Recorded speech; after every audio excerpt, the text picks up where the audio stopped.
Namaskar students. In this video, we will discuss the topic silence as fraud. So, first of all, we should understand that there are two parties in the contract, and when they are making or forming a contract, before that they have to make an agreement. So, while making the agreement and consequently contract, they make certain statements to each other, they exchange certain talks, they exchange certain statements. Now, if one of the party remains silent to something, will it be considered fraud conducted by him? So, what is the answer? So, in this topic, today we will discuss silence is regarded as fraud in a contract while making a contract or not. So, when you are making a contract and you do not speak anything, you remain silent to something. Suppose something is being asked to you and you do not respond to that, you do not speak to that. So, does it consider to be a fraud? Yes or no? So, that we will discuss in this topic. So, it says that if you are remaining silent to something, or you are remaining silent to what? Silent to the facts related to your subject matter, right? So, your facts which are related to your subject matter is not considered as fraud. Means your silence will not be considered fraud unless if it was your duty to speak but you do not speak, right? If it was your duty to speak but you remain silent, or that silence is equivalent to speech. So first of all, we will take this particular first point and then we'll see what is the meaning of duty to speak. So what is the meaning of duty to speak, that we will discuss firstly. So it says that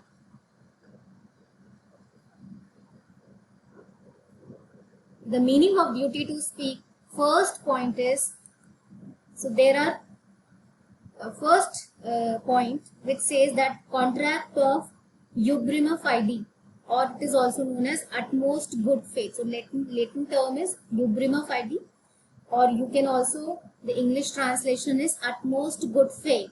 So there are 5 contracts of, or which are based on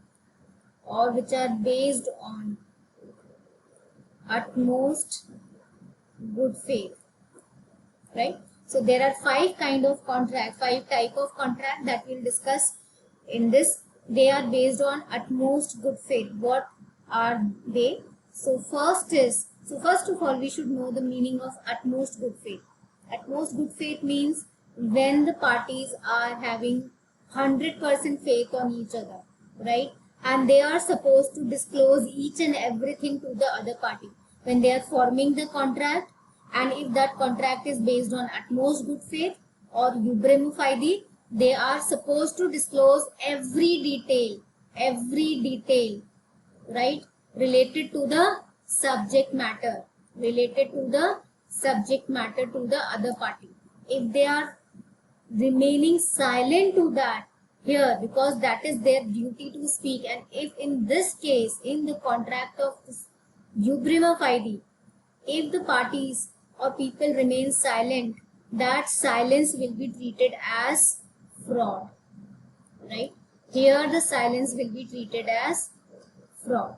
So what those agreements are wherein the parties have duty to speak rather than to remain silent?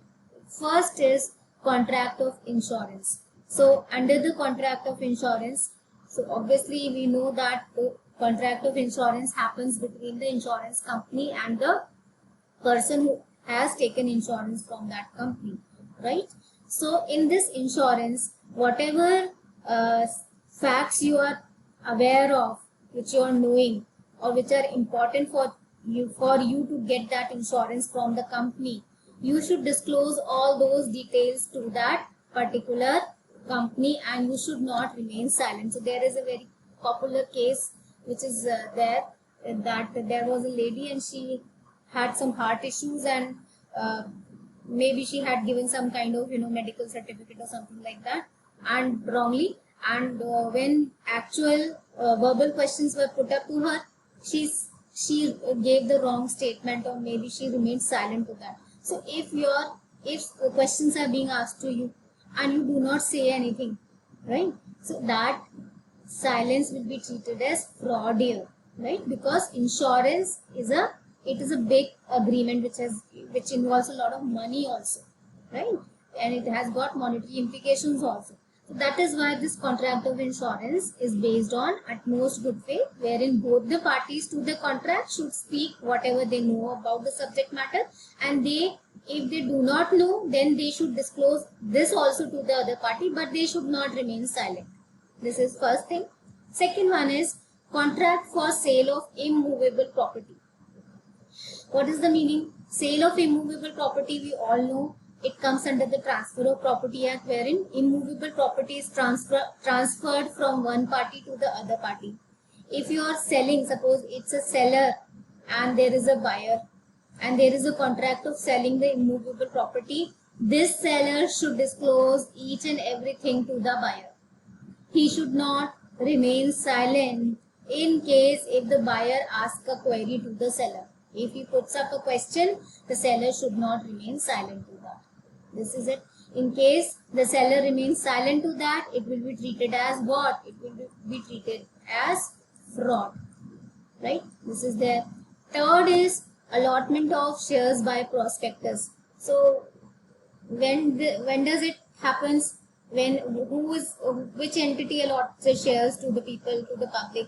It is the company, and especially the public limited company. It is the public limited company which is issuing the shares and getting the capital collected from the public, right? But before that issue of shares, it issues a prospectus also in the public, right? Which is for the use of the public. So they can go through that prospectus, and they can, if they think that it is okay, they get a very favorable image of a company, they might invest certain amount of money of theirs in that company. This is what the purpose of issuing the prospectus is. So when you're being the company, when you're allotting the shares, when you're issuing the shares to the people, and before that when you're making the presentation through the prospectus, you should disclose each and every detail into that which may affect the decision of a prospective investor. Here you should not remain silent, because this silence will be treated as fraud. Next is contract of marriage. Very obvious that once two people are getting married to each other, both of them, they should disclose the details relevant to their marriage, which may affect their life later on also. So the parties to the marriage, people to the marriage, they should disclose the details to each other, and if some specific queries are being made by the other party, you should not remain silent to that. Rather, you should speak and tell the details to the other party. This is there. Otherwise, it will be treated as fraud. Here, if you remain silent, your silence will be considered as fraud. Next one is contract of family settlement.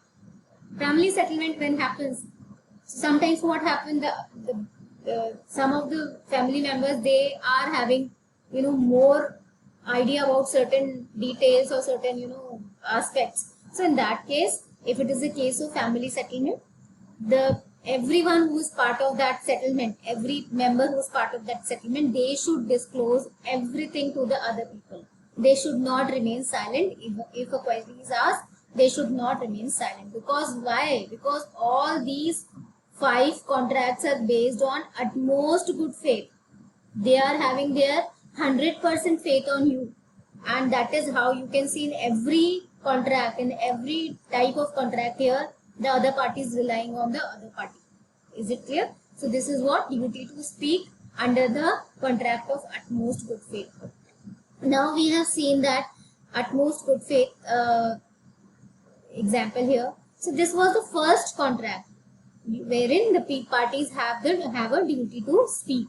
Now we move to the second point, and we will see here that in the second point it is written that contract of partnership. The third one is contract of guarantee, contract by the parties having fiduciary relations, and so on. Then other points are also here in this. Now whatever we will talk about, those contracts are based on good faith but not on utmost good faith, right? So what is the difference? The difference is this, that here the party, if a party is asking you something, then you are supposed to disclose the details to the other party, but it is not your primary duty to go to that party and tell everything up to him. So that we will take through some examples. We'll try to understand what does it mean. So good faith, yes, the other party is having a faith on you, and that is why that other party is under an agreement with you, right? So first we see the example of contract of partnership. So what happens in the contract of partnership? There is a partnership, firm is there, right? And there are partners are there. Partners are there. So maybe there are 4 partners, 5 partners. Then number of people could act as partners in the partnership firm. So what may happen? So suppose there is 2 partners are there, and if this particular person is asking something, in that case this other partner should tell the details, to give the clear details to that first person, right? This is there. So if somebody who's actually managing the partnership firm on a day-to-day basis and the other one is not, in that case, if he's having any kind of doubt or any kind of query, the partner who's actually managing the show every day, he's running the business every day, taking care of the day-to-day affairs, he should disclose the details to the other partners as well, right? So this is there because the contract is based on good faith to each other. Next one is contract of guarantee. So this is their contract of guarantee, right? So in the contract of guarantee, every party, which is the part of that contract of guarantee, so there are generally 3 parties: debtor, creditor and surety. Details we will discuss under the chapter, under the video contract of guarantee, right? So all the parties are under the obligation to disclose the details relevant to the contract.